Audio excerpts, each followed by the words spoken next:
Welcome everybody. I think just if people were able to read those housekeeping rules, if you could now get rid of your pictures, as it were, and so we can just preserve the bandwidth. We're expecting about 200 people on the call today, so more people will be joining. You are being muted. I think everyone's used to the rules now around that. So welcome. This is the NHS South East Region COVID Oximetry Home and Virtual Wards webinar for today.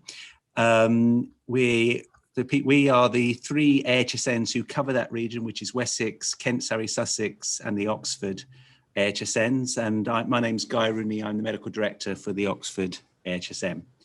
I'd like to introduce, we're going to have three speakers this afternoon. One is Matt Inada-Kim, who's currently the clinical lead on sepsis and deterioration. I think any of you who've been on these webinars before will have met Matt. He's got more energy than all of us put together, and we're looking forward to what he's giving us an update on silent hypoxia and national picture at present. I'd also like to introduce for the second speaker is Maz from SCAS. And he's consultant in pre-hospital care practitioner for the South Central Ambulance Service, and is going to give some really interesting stuff that they've been doing, and also a personal story. And finally, the last two speakers will be very... Hello? No. Okay. Better mute. The last two speakers will be Kerry Dixon and Crystal Appleby, who are senior receptionists and care navigators from the Heron Medical Practice, Herne Bay, Kent. You see, the pharmacy has a book and they do the blood checks called INR. We're getting a bit of interference from Neil Bannock. If you could just mute, great, Neil. Thank you. Right. So what I'm going to do now is hand over to Matt, who will then take us through his first presentation. Thank you. Thank you very much. So let's share. So thank you very much for your kind introduction, Guy. So and welcome all to the meeting. So this slide kind of sums up where we're at in terms of our position around COVID oximetry and the distribution at scale which we've achieved across the Southeast and more widely, and the amazing collaboration that's occurred from all interfaces and settings in healthcare, both in region but around the country as a whole. We would not have got to this point without that collaboration, and this is being led by the front line. It's being led by managers in all settings, and it's been led by our administrative staff in all settings as well as patients. We learned really early on in the first peak, about the dangers of silent hypoxia, and current evidence is coming out of the woodwork now to really suggest the dangers around silent hypoxia and just how important that is. A little more about that in a bit. And what we've seen across the Southeast and more widely are units in hospitals, in primary care, in the interfaces, really stepping up to the challenge. We have great leadership that has led us through this path, securing the knowledge that I guess what we were going to face was similar to what we have faced in years gone by, most notably Spanish flu over 100 years ago. And the pattern for COVID appears to be following a real mimic of exactly what happened on that occasion. And the way forward for a lot of us was around how we empower patients as equal partners in the fight against COVID, to ensure that we recognize early deterioration early as a system level, but also on that clinical patient clinician level as well. So the what behind all of this was establishing very clear clinical concern and entry criteria for who would deserve this monitoring. And it wasn't absolute, because judgment was always a key inclusion criteria for this.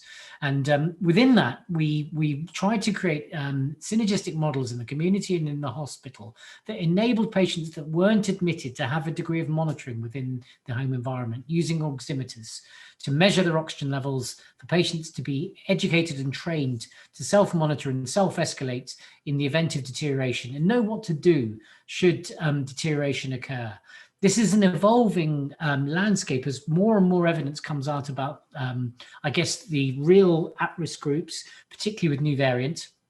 And as we assess the impact of vaccinations, so this isn't set up in stone by any means. To support all of this, as I'm sure all of you know, a whole raft of safety netting materials, diaries to track symptoms and oxygen levels as well as heart rates, buying 700,000 oximeters, patient instruction YouTubes and animations produced in the Southeast that have been viewed over 120,000 times, virtual ward staffing competencies and learning materials that again have been viewed over 150,000 times now, the multilingual translations of all of these, and then apps and interoperable digital systems, one of which in the Southeast is on the verge of covering around 7 million population. There are some real pluses from COVID.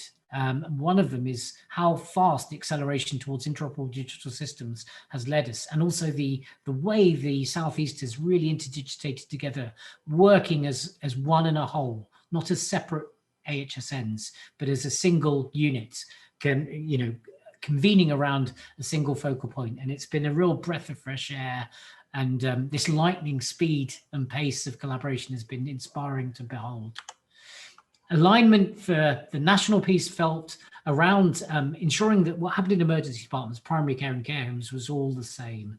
So a lot of work was done in the early stages to match all of that up so that there was no differentiation of oxygen saturations or NEWS2 scores that led to certain or different actions.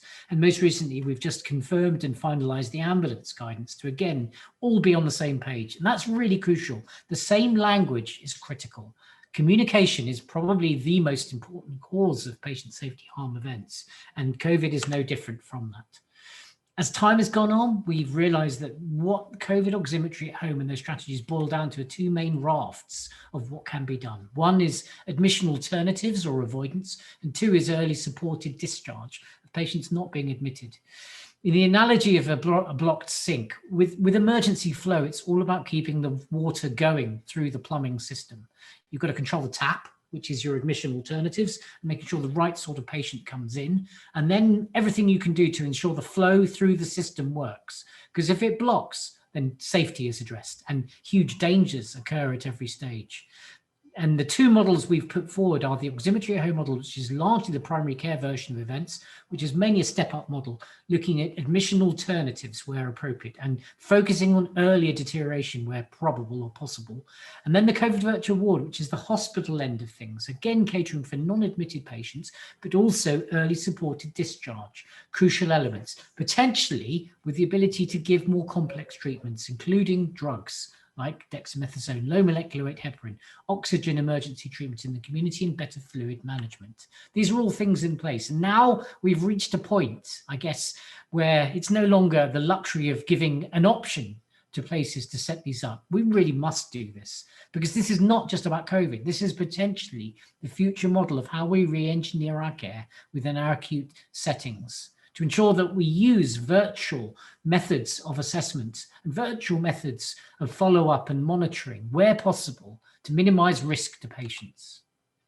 And part of those raft of measures has included the early discharge supported strategies that involve ensuring that we have safe discharge on appropriate patients, nurse initiated to ensure that we are highlighting those potential discharges to junior and senior clinicians at an early stage to increase that flow through the system, and then a degree of clinical judgment, because there are some patients, as we've all seen in hospital settings, who get to a point of stability with saturations that might be low normal, but nonetheless stable. And I'm not that symptomatic. And that usually happens day 5, 6, or day 7 plus of their admission. So this is not hot acute patients, but the potential for early supported discharge in those patients who are a bit later in the journey, including treatments with oxygen where that's appropriate, and the continuance of drug treatments like dexamethasone.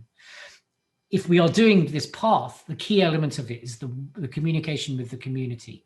You can't just do this and expect it to happen from a hospital perspective. And there needs to be respect and full information that flows with the patient wherever they are set. And that includes a discharge checklist, so that the patient is aware of what to do in the event of a safety netting incident, or if in the event of a deterioration, GPs and ambulance personnel are also similarly informed. And, joining up this whole system has really been a key for the whole processes. We will always have room for improvement, but this is work in progress. Part of that work in progress also means aligning how we discharge patients from places like the emergency department and ensuring we have very clear definitions of what mild, moderate, and severe look like and where patients' dispositions end up. We cannot have gaps in that. If gaps of time and gaps of knowledge that enable patients to fall through the gaps. Because when that happens, harm events are possible. It's the Swiss cheese model, and it's ensuring that we put the barriers in place to ensure that there is automation and reliability of referral and onboarding mechanisms to ensure that our patients are safely monitored and followed up when we don't admit them. Central to this development of this and the learning and the iterative learning here has been the COVID Virtual Ward Forum and Deterioration Network that Joe Murray and team really curate with passion and also great deal of detailed work. And within that, the implementation toolkits, the evidence, the how-to guides, the videos, the documents, the shareable resources that can be stolen with pride exist. And, you know, this is where all that collaboration happens.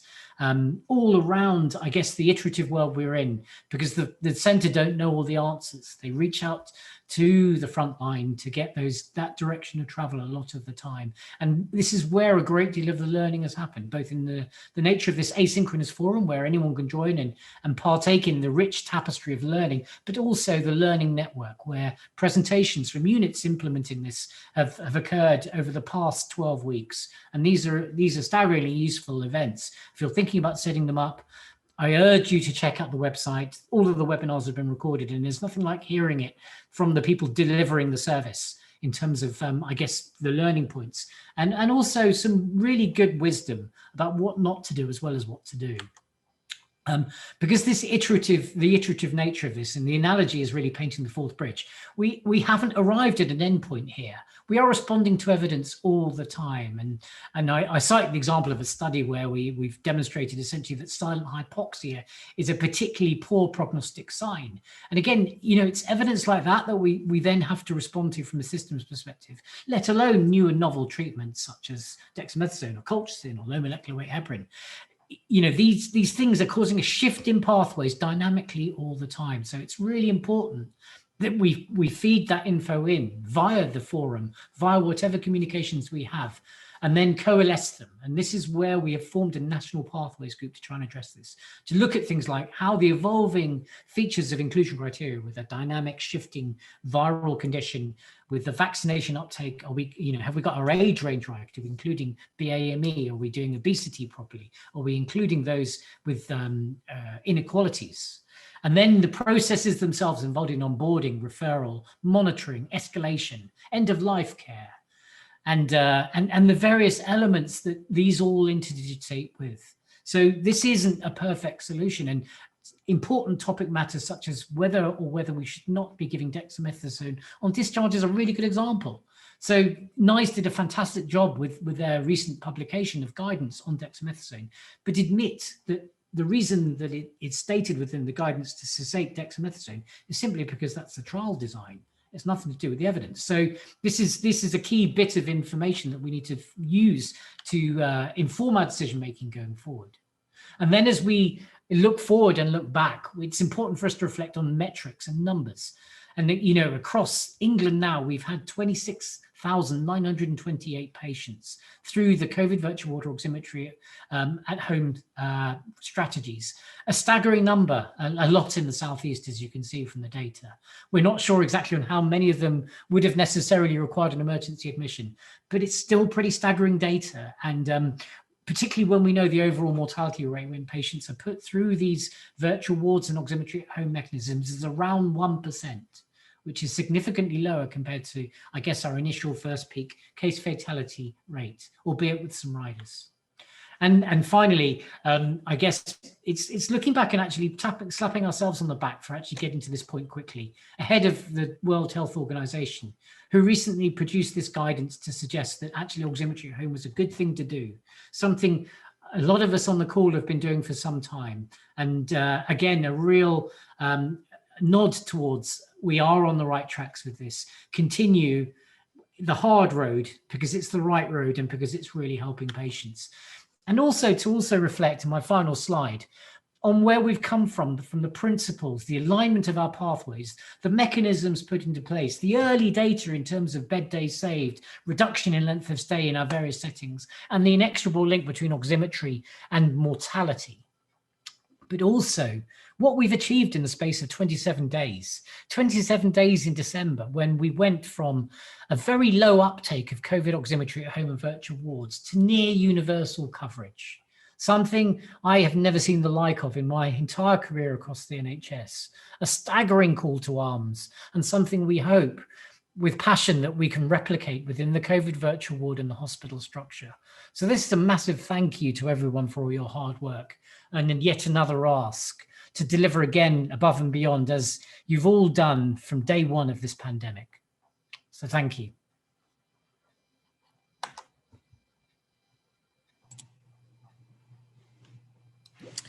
Yeah, so thank you, Matt.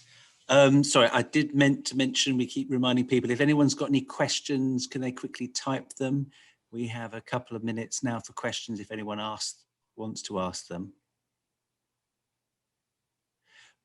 So Matt, so are you seeing any slowdown in the number of patients or being admitted across the country in the COVID oximetry wards and the COVID oximetry at home? We are, yeah, so it's a good question. We are seeing a slowdown in terms of numbers of admissions, but in intensive care units and beds, it's slower to show because people are staying potentially longer when they are admitted because of, in part, the fact that we're keeping them alive. So the particularly younger patients are lasting longer in that environment, and I've spoken to a lot of colleagues working in those environments who are struggling with how long this is going on for from a sustainability perspective. So it remarks back to the fact that we need to do our utmost to turn the tap off, to do our very best at the preventative elements.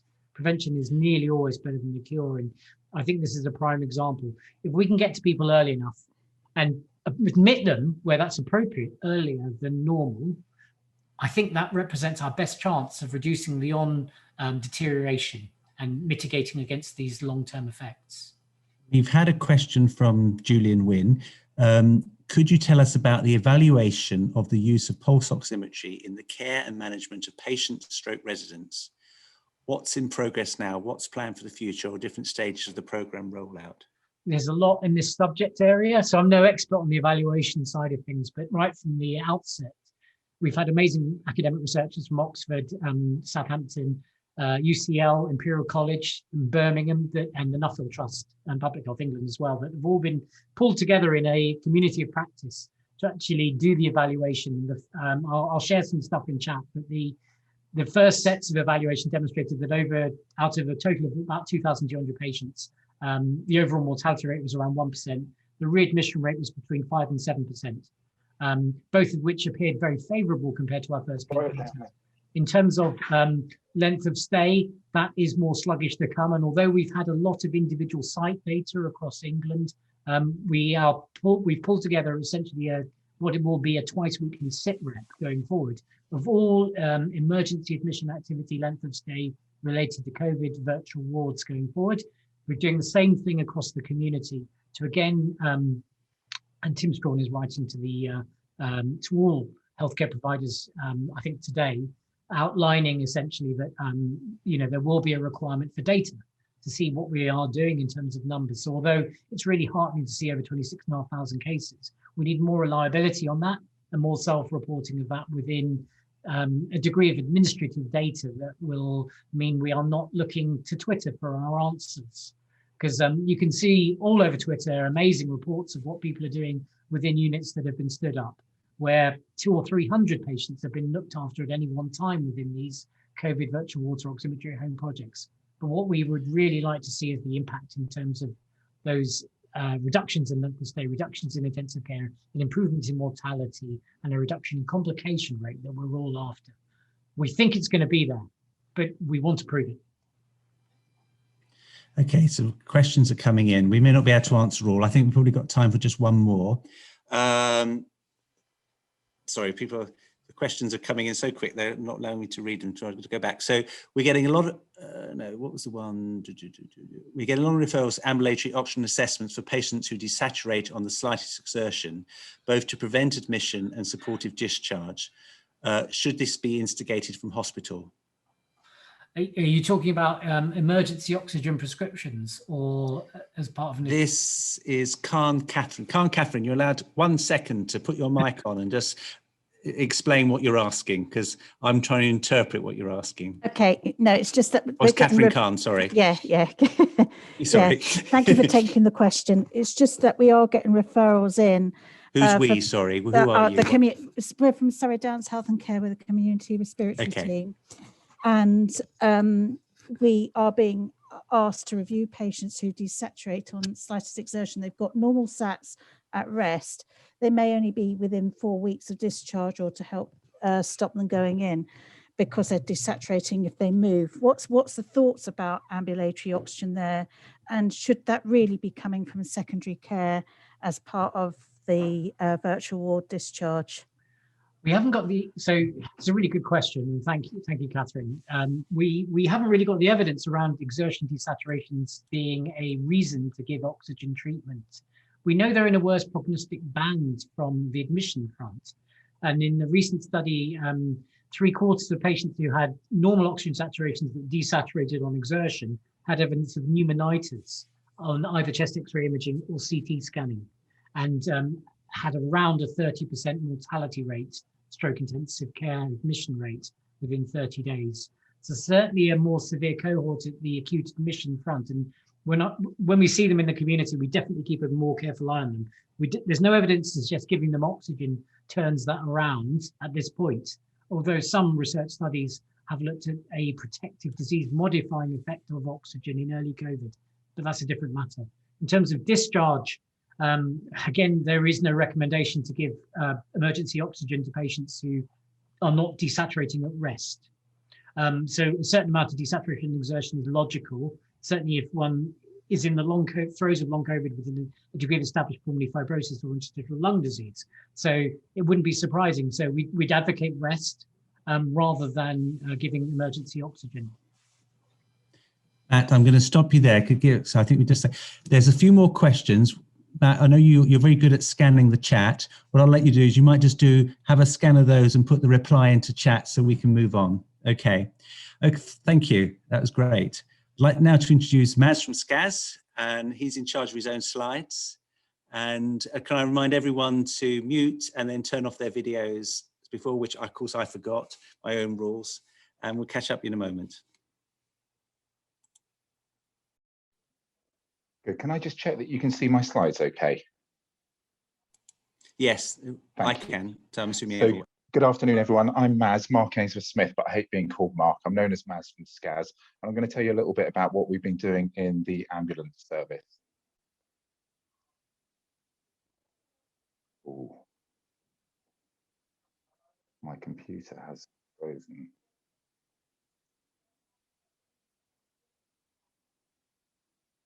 Oh, this was all going so well. If I unshare, are we able to perhaps, could somebody show them for me, please? Of course. I'm going to have one more attempt. Let's see if that works.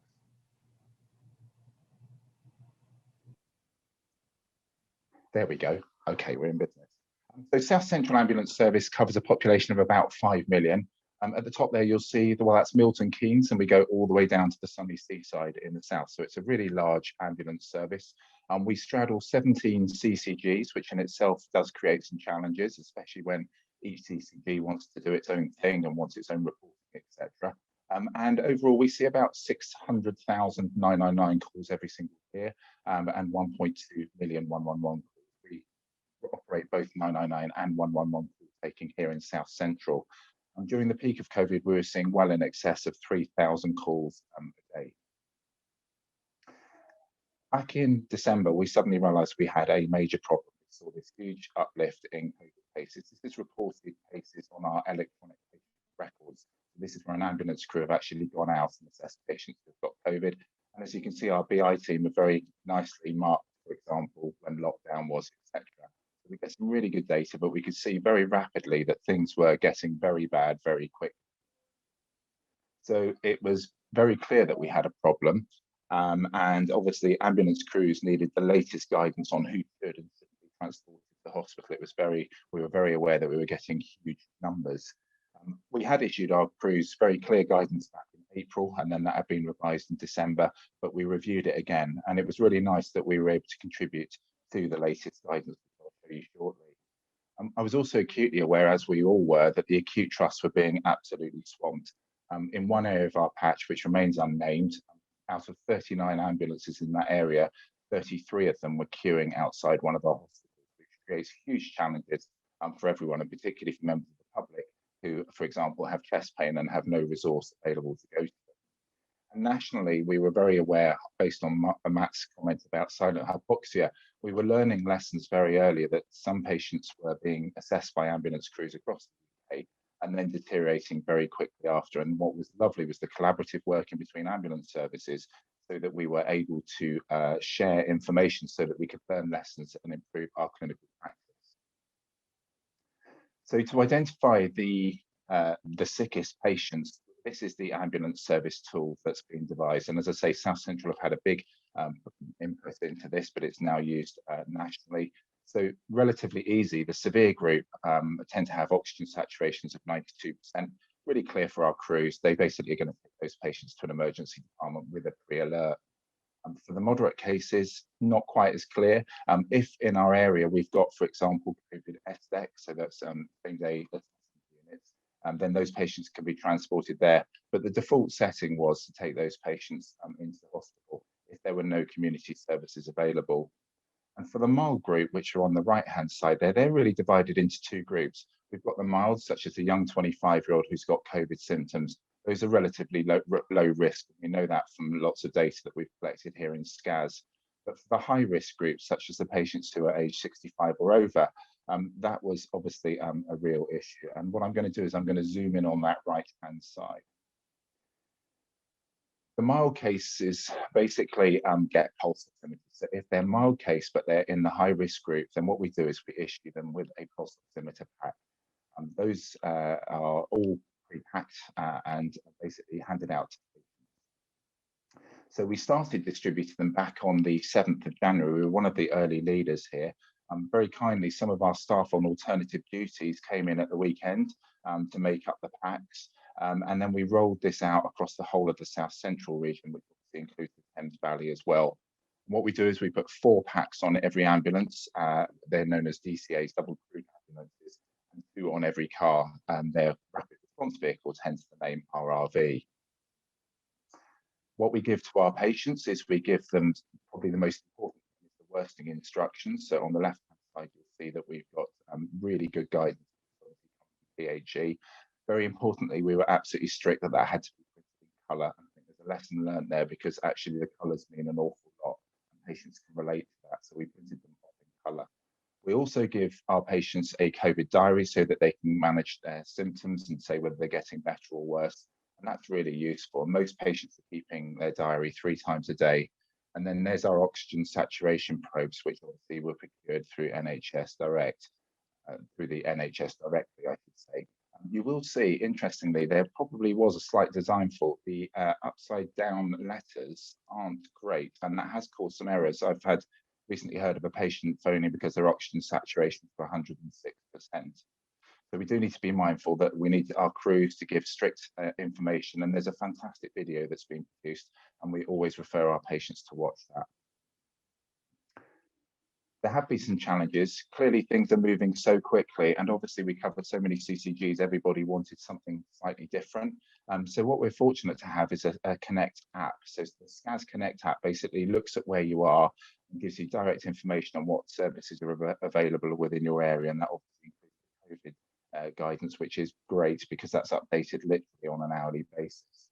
We did get some variation in acceptance criteria. Some ambulance crews were taking patients to hospital with that oxygen saturation of 94, and then basically getting a bit of a tough time. And probably the most helpful thing that came out was this letter on the right-hand side that came out on the 13th of January, which absolutely aligned COVID at home with acute care, with, for example, ambulance care, and also with primary care as well.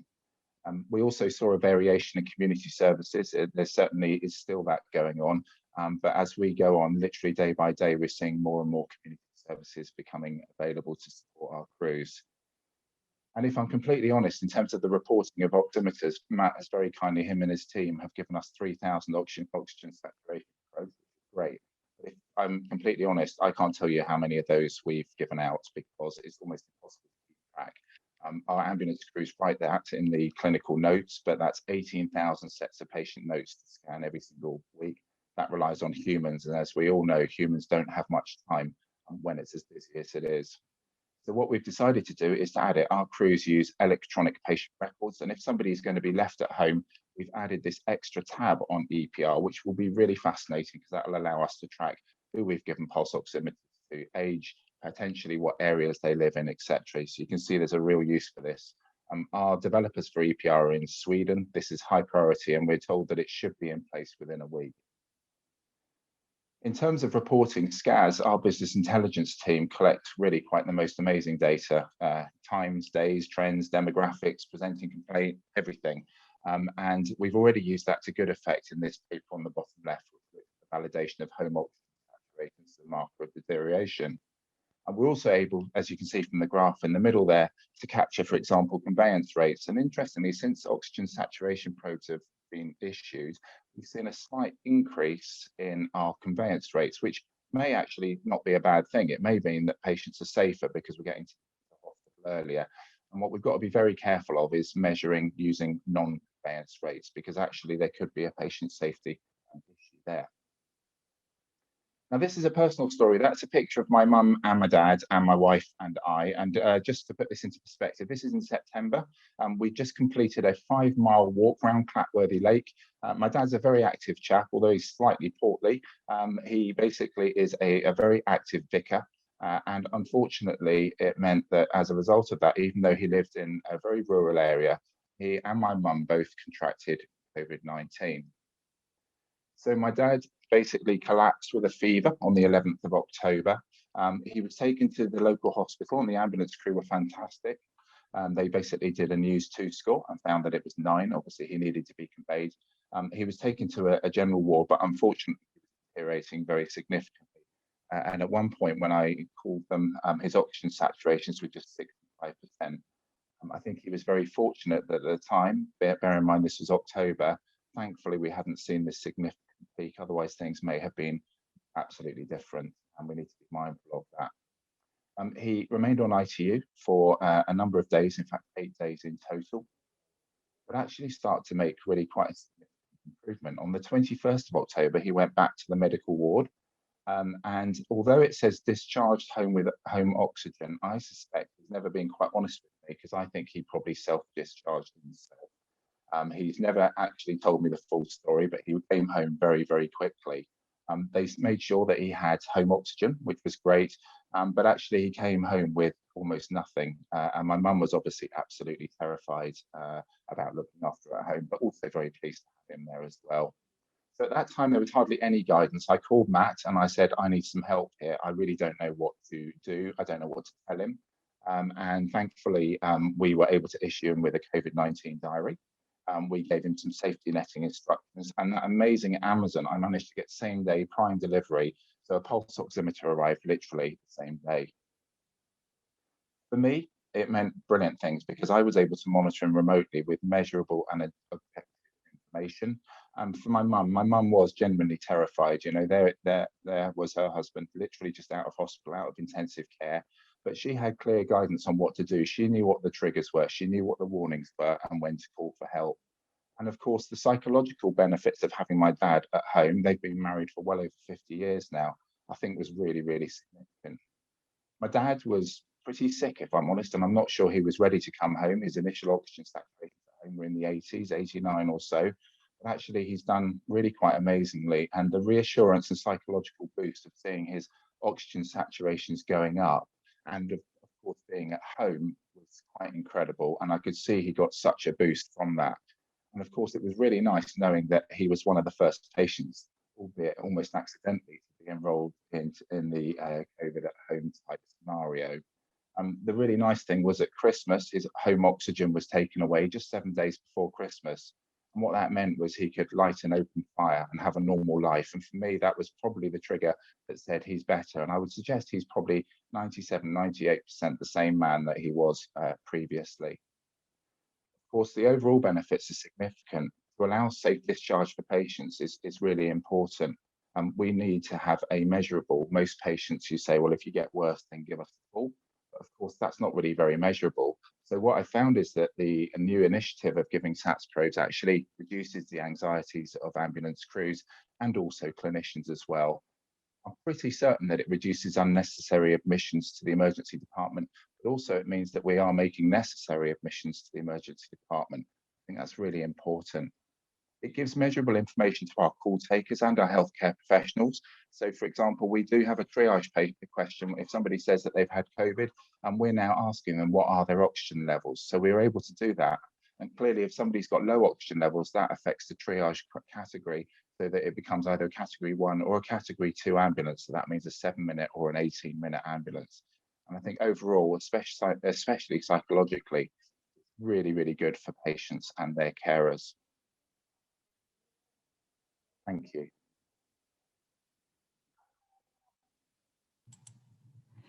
Maz, that was absolutely fantastic. There is a question there. So someone's asked about how you as a SCAS connect with GPs. Like how does the GP know who you're putting on? Yes, so that with our patients who are in the green group, so they're mild symptoms but they're in high risk, and we've got very clear guidance for our crews that they should speak to somebody. This phrase, no decision in isolation, and I think that's a really good sort of thing to have, a phrase to have in the back of our minds. So what will happen is if we go to somebody who's high risk but in the mild group, we will speak to the GP. That's usually an hour's actually to the GP, but it may be to, for example, 111 and then the out of hours service as well. But I think where crews have got any doubt, then they tend to transport patients to hospital, whether that's the right or the wrong thing. But we really strictly say you must speak to somebody in that group of patients. So the other thing that happens is the electronic patient records are obviously that our crews fill in. If anyone's seen them, they're incredibly thorough. Our crews do an amazing job. Those are automatically pushed through to the GP so that they're able to view at least a summary of what the crew have done. And obviously that means that we hopefully don't lose that communication between the ambulance service and primary care. Okay, nothing's coming through at the moment. What you've got is a load of praise and about you giving your personal story. I think we can all relate to that one. Oh, what happens to the oximeter when a patient is improved? Do they get it? Do they return it? So that's a great question, and we have been asked this so many times now. So the guidance is after 14 days, these oxygen saturation probes are returned to GPs. Goodness only knows what happens to them, but if they can't get access to the GP, then they can be sent to the COVID at home team. Now, I'm pretty sure there's a glut of thousands of pulse oximeters that are going to be floating around for years to come. But actually, if we think about the HLG code for an admission to hospital, probably £2,000 or £3,000, I guess a 20 quid pulse oximeter. Matt, sorry, I shouldn't say that, should I? But a pulse oximeter, I guess they're expendable. Anyway, just advertising the one I got from Amazon. Maz, thanks you very much for that. There's a couple of questions popping in. If I do the same as Matt, you just look at those and answer those directly, and we'll move on to Crystal and Kerry. As I said before, Crystal and Kerry, I think I'm getting it around the right way. Apologies, Crystal and Kerry, if I get it wrong. So Kerry is the senior receptionist and Crystal is a care navigator. They're based in the Heron Medical Practice in Herne Bay, Kent. Very pretty. And they're going to give us their views from the work they've been doing. I think we're in charge of slides. So in true Chris Whitty style, Kerry and Crystal, if you just say next slide when you need it. Okay, thank you. So we work on the COVID Oximetry at Home team. We started just before Christmas. Yeah. And it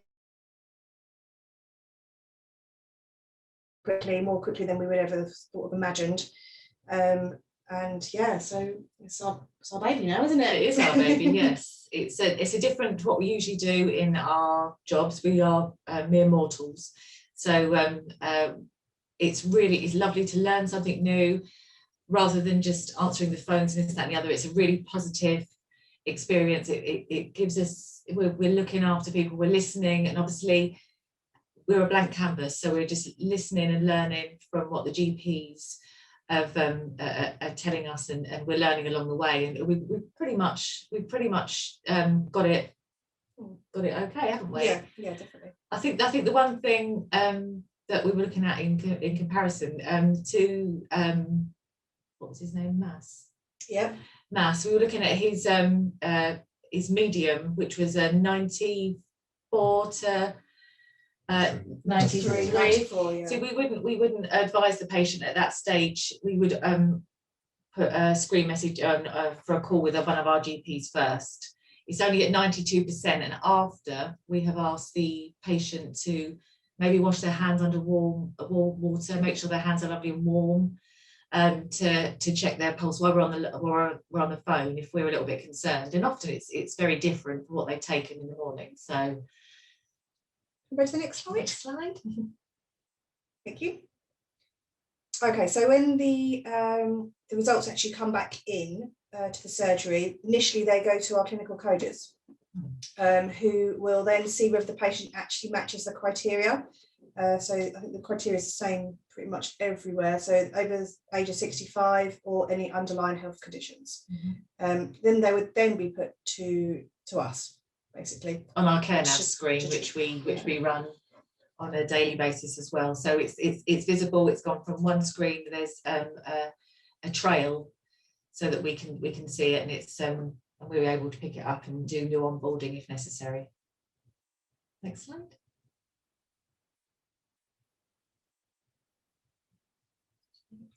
How's the onboarding? Okay, so when we onboard a patient, we onboard them on EMIS, and we also onboard them on our spreadsheet as well. So we've got basically 2 copies.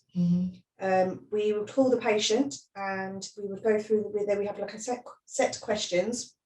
We ask them when their symptoms started, we ask them when they got their test results back, and any symptoms that they're experiencing. We would also then arrange emergency contact details, and also arrange for them or for someone on their behalf to collect a pulse oximeter, or if they can't collect a pulse oximeter, we would arrange for NHS volunteers to actually deliver it to their house. And then we would call them the second day, wouldn't we? Yeah. To then start getting a baseline of their readings.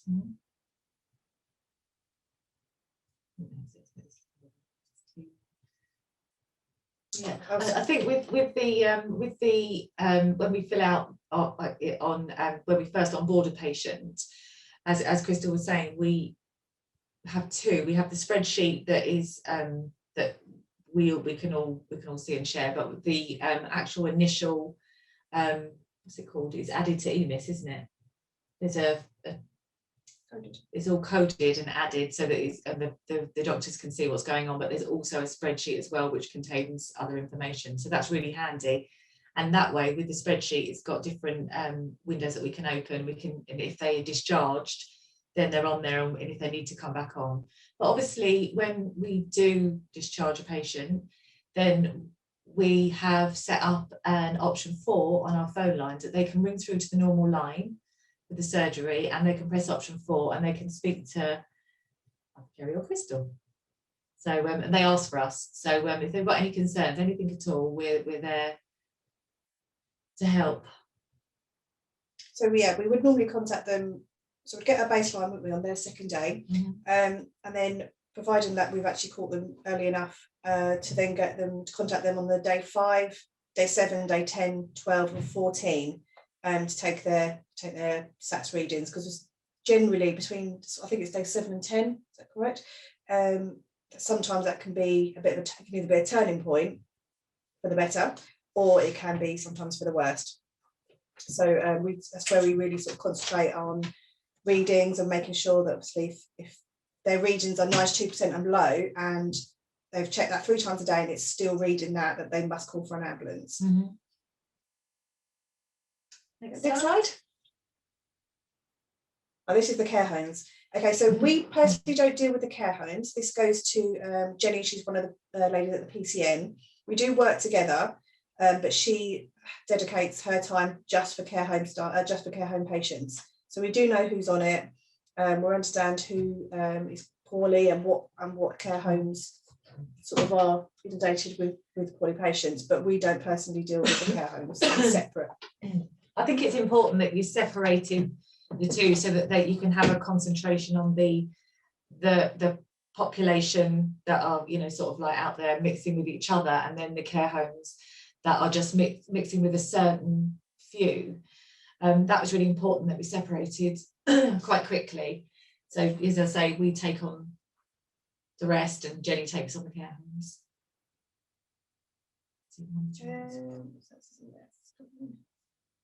Yeah, so we're actually open. We work 8 till 8, 7 days a week. So we're here Monday to Friday, but we also work over the weekends as well. We take it as a rota and we rotate Saturdays and Sundays, and we have done for quite a while now, haven't we? Yeah. Along with park surgery as well, just to make sure obviously that we're doing 7 days a week. Yeah, Clyde? I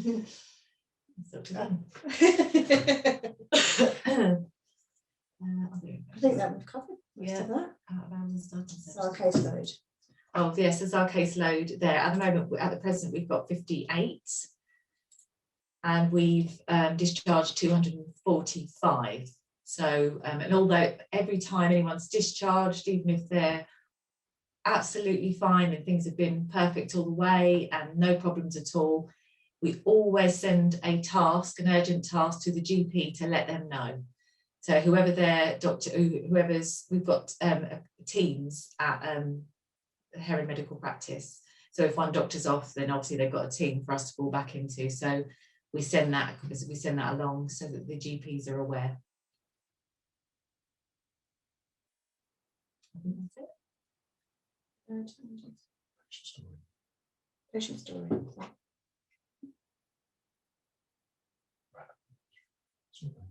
Oh, we've had some really good feedback, and some patients, I think, in this time and this environment where they're not seeing anybody and they're obviously at their lowest. I think that some people would like to, you know, we've had several, quite a few, that would like to continue to be monitored, just because we're the only people that call, to give that support, and that we have been told it's like when we call, it's like, you know, having a hug, even though obviously it's not physically there, but we talk to them. I think it's giving them time, and I think in regards to the pulse oximeter and the returning of the pulse oximeter, we have added a message to AccuRx to all our patients who have been on or discharged to please return the pulse oximeters. But I've found with a lot of patients, when they're poorly and they've got their family members that are poorly as well, they're learning, and it's educating them how to look after each other, and you know, and they might pass that on to a friend, or this is the care that we received, and this is what, you know, they're all given guidelines, and to actually look after each other. I think another challenge that sort of comes up quite a lot is patients retesting again within the sort of 90-day period. We've also sent an AccuRx message, haven't we, to say please don't do that. Because they just end up coming back onto the COVID virtual ward again and basically starting all again for them, which is not what they want really. So yeah, we have sent another text message out to all the patients as soon as we enrol them, that we are advising not to retest within the first 90 days. Mm-hmm. To us. Question to sit to stand, regarding sit to stand. Oh, I missed that. Can we go to the next slide?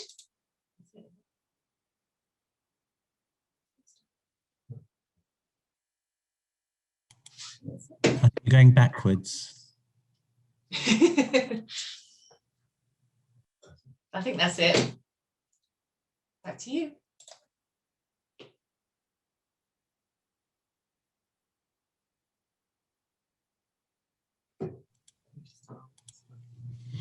Okay, thank you very much. That was excellent. And actually, I think it's so important to remember that human bit, which you introduced at the end, and just talking about that contact. We are learning new ways of being human in terms of getting to the whole visual thing and the televisual thing. And it's just very important that you introduce that. In terms of, do you actually contact every single person who's positive? Because I think some systems are waiting for people to contact them. So how you differentiate between those two? So the clinical coders will text every patient that's positive to let them know of their result, but only if they match the criteria on the Oximetry at Home team do we personally contact them. Okay, and is any symptoms taken into account then? The initial part is, well, they're assuming they're symptomatic because they tested. Yeah. Sorry, can I? So we assume that they are symptomatic because they've gone off for a swab. Okay. So there's an assumption that they're symptomatic, and then the clinical coders will look at the criteria as we put on there, looking at age, but also looking at BAME, at comorbidities, at learning disabilities, at serious mental illness, at obesity, and your normal flu vaccine type comorbidities as well. Excellent, thank you. No other questions are popping up about that. There was a question, Mass, if you come back, and it may be for Crystal's, I'm going to call you the Special K team, and Mass as well. So again, what instructions do patients get? Maybe the Special Ks first. Do they get written instructions sent to them as well, or downloaded if they can? When they pick it up, yeah. Okay. So, yeah, they get verbal from us, and then when they get their oximeter delivered or dropped off, it comes with a pack as well, along with similar to the ambulance one with the guide, and you write it all in. Any language issues or cultural issues in terms of that?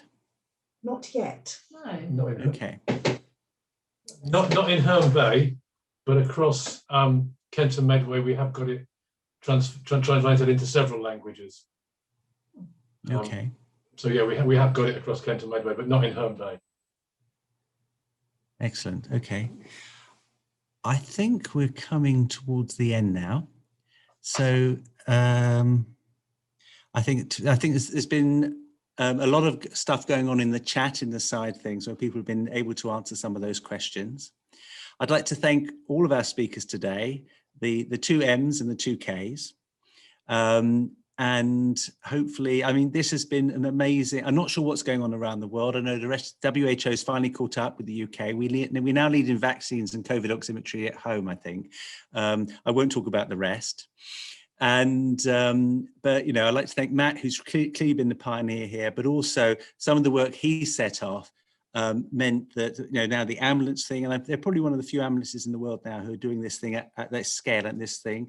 And also it's so important to meet all the people involved in the process. So I both thank Crystal and Kerry. You said you put yourselves down at some point, and never ever put yourself down. My mum was a doctor's receptionist, so got a special thing in the remembrance there about it. And she wasn't a dragon. Okay. So unless there's anything burning questions, I'd like to sign off today, and thank you everyone for joining us. Well, thank you so much for doing that. That's okay. And if anyone is on, just to say there is a recording available afterwards.